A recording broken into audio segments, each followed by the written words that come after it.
Okay, चलिए अब बात करते हैं मार्केट्स की। हमारे साथ गोल्डीलॉक्स प्रीमियम रिसर्च के फाउंडर और चीफ स्ट्रैटेजिस्ट गौतम शाह जुड़ गए हैं। आइए उनसे समझते हैं कि बाजार का टेक्निकल सेटअप कैसा रहा है और रिलेटिव स्ट्रेंथ के पैमाने पर कौन से स्टॉक्स अच्छे लग रहे हैं इस समय। गौतम जी, गुड मॉर्निंग, बहुत बहुत शुक्रिया। आज मैं थोड़ा सा शुरुआत एक डिपार्चर कर रहा हूँ अपने नॉर्मल जो हम निफ्टी बैंक निफ्टी की बात करते हैं। इस बड़ी पीएसयू रैली के बाद पीएसयू इंडेक्स किस तरीके से दिख रहा है और जो लास्ट 2 दिन में करेक्शन आई है उसको आप किस तरीके से देख रहे हैं? गुड मॉर्निंग अनुज। देखिए, पीएसयू में रैली वैसे भी ओवरडन थी। आई थिंक सारे पॉजिटिव्स ऑलरेडी प्राइस में थे। एक ऐसा सिचुएशन आ गया था कि हर हर तरह के पीएसयू स्टॉक्स चलने लग रहे थे, काफी बड़ी मोमेंटम थी और चार्ट्स तो वैसे भी ओवरबॉट थे। In fact we saw multiple legs of divergence charts पे, और जब रैली पैराबोलिक हो जाती है, मेरा ये हमेशा से मानना है कि वो सस्टेन नहीं करता। सो आई थिंक मार्केट में अब एक रोटेशनल करेक्शन हो गया है। आपने देखा कि पीएसयू, रेलवे और भी कुछ इंफ्रा स्टॉक्स आज करेक्ट कर रहे हैं, पिछले 2-3 दिन से करेक्ट कर रहे हैं। ये हेल्दी है मार्केट के लिए। आई थिंक ये मार्केट को डिरेल नहीं करेगा, बट मार्केट को ज्यादा हेल्दी बनाएगा। सो पीएसयू में अभी कोई रश नहीं करनी चाहिए खरीदारी करने के, क्योंकि लग रहा है कि थोड़ी सी डीपर पुल बैक हो सकती है, क्योंकि रैली इतनी बड़ी रही है कि अगर छोटा सा भी अगर रिट्रेसमेंट होता है तो डाउनसाइड पोटेंशियल काफी है। तो पीएसयू से तो अभी दूर रहना चाहिए। किसी का अगर लॉन्ग टर्म के लिए लिया हुआ है और लॉन्ग टर्म स्टोरी प्ले कर रहे हैं तो अभी भी होल्ड कीजिए। ये करेक्शन के बाद वापस वो ऑन ट्रैक आ जाएगी, बट शॉर्ट टर्म और मीडियम टर्म में मुझे कोई इमीडिएट अपॉर्चुनिटी नहीं लग रही है। ओके, तो आपका ये पीएसयूज पे व्यू। गौतम, एक चीज़ जो कि बाजार को आज भी स्ट्रेंथ दे रही है और अपने हायर एजेस पे बैठी हुई है, that's Nifty IT. Nifty IT की प्लेसमेंट आपको लग कैसे रही है? क्या वो बाजार के डाउनसाइड को रेस्ट्रिक्ट करेगी? और निफ्टी आईटी को आप कैसे प्ले करेंगे, किन स्टॉक फ्यूचर्स के जरिए, अगर आपको स्ट्रेंथ दिख रही है उसमें तो? देखिए, निफ्टी को समझने के लिए हमेशा उसके हेवीवेट्स को समझना पड़ता है, और हमारा ये व्यू रहा है कुछ हफ्तों से कि आईटी और रिलायंस मार्केट को बचा के रखेगा, क्योंकि रिलायंस में भी हमने इतनी बड़ी ब्रेकआउट देखी। ब्रेकआउट के बाद फॉलो अप एक्शन काफी अच्छा रहा है, और मुझे लग रहा है कि Reliance over the next few months will be one of the out performers. IT के बारे में बात करें तो हमारा हमेशा से व्यू रहा है कि 39,400 हमारा वर्किंग टारगेट है, जो लाइफ टाइम हाई लेवल्स है आईटी इंडेक्स का। अगर आप लार्ज कैप आईटी का चार्ट्स देखें, टीसीएस देखिए 4000 के ऊपर सस्टेन कर रहा है। इन्फोसिस में इतनी अच्छी रैली आई रिजल्ट्स के बाद। विप्रो भी 500 के आसपास सस्टेन कर रहा है। एचसीएल टेक एक आउट परफॉर्मर रहा है। तो अगर आप रेशियो चार्ट्स के हिसाब से देखें, जो हमारा स्टाइल है काम करने का, आईटी और फार्मा मेरे हिसाब से यहां से बड़ी अपॉर्चुनिटी है, क्योंकि 21,600 700 इंडेक्स पे रिस्क रिवॉर्ड कई सेक्टर्स में अच्छे नहीं है, कई स्टॉक्स में अच्छे नहीं है। सो अभी आईटी, फार्मा, मेटल्स और रिलायंस और सेलेक्ट बैंक्स में भी, पीएसयू बैंक्स जहां पर एसबीआई आपको मालूम है मेरा फेवरेट पिक रहा है और हमें अभी भी अच्छा लगता है इस लेवल्स पे। So it I think overall basis पे बाजार को बचा के रखेगा। अपॉर्चुनिटी अच्छी है, होल्ड करके रखिए और हर छोटे डिप में इसमें खरीदारी कीजिए। इसमें यहां से भी मुझे 10 से 15% की तेजी लगती है on an overall basis. Okay, IT में तेजी लगती है। अच्छा, गौतम, सबसे बड़ी प्रॉब्लम जो मार्केट की रही है वो है बैंक्स, वो भी लार्ज प्राइवेट बैंक्स। यहाँ पर अब इस समय आप क्या व्यू ले रहे हैं? देखिए, क्योंकि लार्ज प्राइवेट बैंक्स का इतना बड़ा वेटेज है बैंक निफ्टी पे, तो उसके कारण बैंक निफ्टी तो चल नहीं पा रहा है, और 45,000 के एरिया पे अच्छा सपोर्ट है।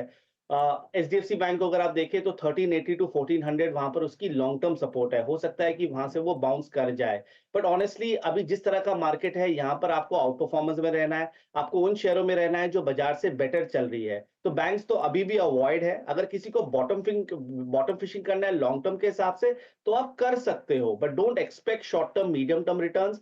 हमारा फेवरेट अभी भी पीएसयू बैंकिंग स्पेस है, उसमें भी टॉप 3 नेम्स में ही फोकस करनी चाहिए, क्योंकि जो छोटे पीएसयू बैंक्स है वहां पर भी पैराबोलिक रन हो गई है। बड़ी तेजी वहां पर नहीं लगती है, but SBI, bank of Baroda और कैनरा बैंक हर डिप में लेनी चाहिए। यहां से और बड़ी तेजी आएगी। मुझे यहां से 20 से 25% की मूव आराम से लगती है, जो दूसरे बैंक्स में मुझे नहीं लग रहा है। ओके गौतम, अभी कुछ सीमेंट के नंबर्स बहुत इंप्रेसिव थे, लाइक फॉर इंस्टेंस एसीसी। उसके बाद हमने मूव्स भी काफ़ी अच्छे खासे देखे।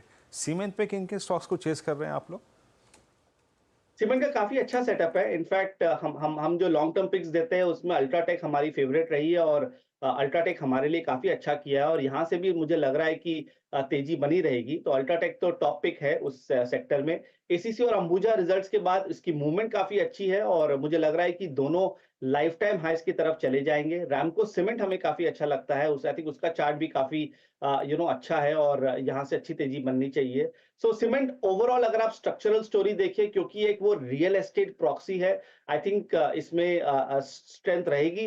बट अभी एक ही सिंपल टेक अवे है, अभी इस मार्केट में आप कुछ भी करें तो आप टॉप क्वालिटी में रहिए, टॉप 3, 4, 5 स्टॉक्स में रहिए, तो आपका पोर्टफोलियो बचा रहेगा, वरना पता नहीं चलेगा और कई जो B grade, C grade stocks में बड़ी करेक्शन जल्दी से आ जाएगी और फिर उसमें एग्जिट नहीं मिलेगा। तो टॉप क्वालिटी में अगर आप ये सब सेक्टर्स में रहते हैं तो आई थिंक आपका पोर्टफोलियो सेफ रहता है। अच्छा, केमिकल्स यहाँ पर किस तरीके से आप क्लासिफाई करेंगे स्टॉक्स को, क्योंकि इस स्पेस ने बहुत पैसा बनाया लेकिन अब थोड़ी सी यहाँ पर करेक्शन आ रही है। अनुज 2020-21 का तो ये डार्लिंग था, केमिकल स्पेस काफी अच्छी तेजी थी, कई स्टॉक्स मल्टीबैगर हो गए। ऑब्वियसली फंडामेंटल्स ने अच्छा प्ले आउट किया, बट अगर आप पिछले 18 महीनों में देखें तो इनमें कोई स्ट्रेंथ नहीं रहा है, ये सब कंसोलिडेशन फेज में है। दो स्टॉक्स हमें अच्छे लग रहे थे और जो अच्छा चले हैं वो है आरती इंडस्ट्रीज और गुजरात फ्लोरो। पर इसको अगर आप छोड़ के बाकी कोई भी स्टॉक को देखेंगे तो सब कंसोलिडेशन फेज में है, करेक्टिव फेज में है और अभी भी चार्ट्स अच्छे नहीं है। और इस मार्केट में आपको सिर्फ रिलेटिव स्ट्रेंथ लेना है, जो अच्छा नहीं कर रहा है उससे दूर रहना है, क्योंकि कहीं अगर निफ्टी में और डीपर पुल बैक आ जाती है तो ये सब स्टॉक्स इंपैक्ट हो जाते हैं। तो केमिकल्स अभी ओवरऑल बेसिस के लिए अवॉइड है, इसमें कुछ मत कीजिए। अच्छा, गौतम जी, फार्मा में अच्छा पैसा बना। I mean stocks like Sun Pharma, Cipla, Lupin, 52 week high, all time high. आज हम हेल्थ केयर में पूरा मूव अच्छा देख रहे हैं। आई मीन हॉस्पिटल्स ने बहुत, अगर आप देखें, अच्छी वेल्थ क्रिएट करी। ग्लोबल हेल्थ को देख लीजिए, आप अपोलो को देखिए। इनफैक्ट डायग्नोस्टिक भी एक इस बार अर्निंग्स के बाद अच्छा मूव दे रहा है। आप लोग फार्मा में, डायग्नोस्टिक में और हेल्थ केयर में, मतलब हॉस्पिटल स्टॉक्स में क्या क्या चेस कर रहे हैं इस वक्त?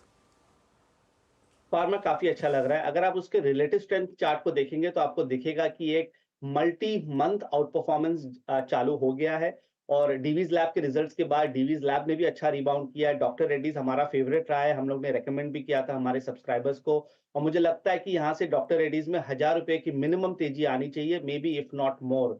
जाइड ऑफ लाइफ भी हम लोग ने रेकमेंड किया, उसमें भी इतनी अच्छी मूव आ रही है और मुझे लग रहा है कि वो स्टॉक भी 1000 की तरफ जा सकता है। और सिप्ला हमारा लॉन्ग टर्म पिक्स में रहा है।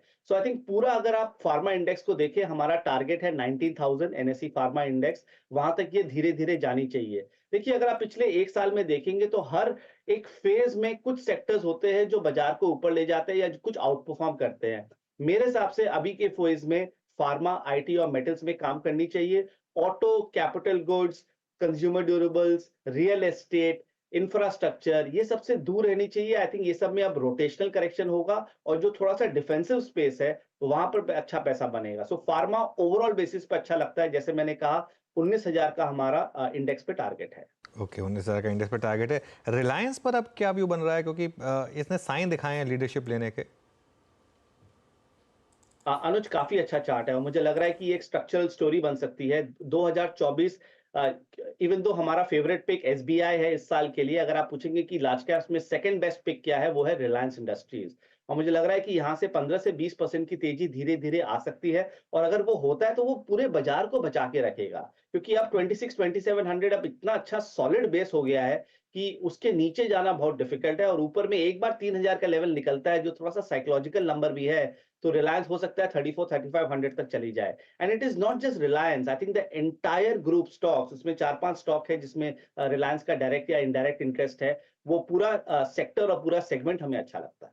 ओके गौतम जी, बहुत बहुत शुक्रिया जुड़ने के लिए हमारे साथ और इन सब स्टॉक्स पर बात करने के लिए।